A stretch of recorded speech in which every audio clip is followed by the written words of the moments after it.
आम्ही सर्व इगतपुरी तालुक्यातील ग्राम रोजगार सहाय्यक आता केंद्र शासनाने जे आडमुठे धोरण केलं आहे की फेस डिटेक्टेड या सर्व ज्या योजना आहे त्या योजनेला आम्हाला सामोरं जावं लागतं वैयक्तिक कामांना.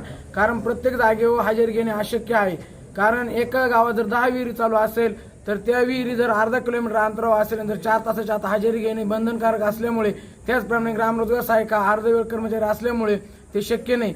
तर हे जे फेस डिटेक्टेड आहे ते बंद करण्यात यावे. कारण शेतकऱ्यांना पण जो त्रास सहन होत आहे तसंच ग्राम रोजगार सेवकांना पण त्रास सहन होत आहे. कारण एक हजेरी वेळोवेळी जाणं शक्य नसल्यामुळे शासनाचे आडमोठे धोरण बंद करण्यात यावे. आणि जोपर्यंत हे बंद होत नाही तोपर्यंत आम्ही सर्व ग्राम रोजगार सहाय्यक इगतपुरी तालुका काम बंद आंदोलन पुकारत आहे.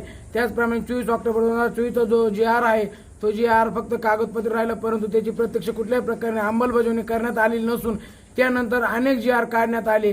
जसे फेस डिटेक्शन असेल किंवा KYC असे इतर अनेक GR काढले, परंतु ते पारित पण झाले आणि ग्राम रोजगार सहाय्यकांचा GR आजपर्यंत कुठल्याही प्रकारे अंमलात आणला नाही. त्यावर पण आमचा सर्व रोजगार सेवकांचा बहिष्कार असून सर्व ग्राम रोजगार सहाय्यक इगतपुरी तालुक्याच्या वतीने आम्ही काम बंद आंदोलन पुकारित आहोत. अनिल त्र्यंबक दांडे, ग्राम रोजगार सहाय्यक रायंबे.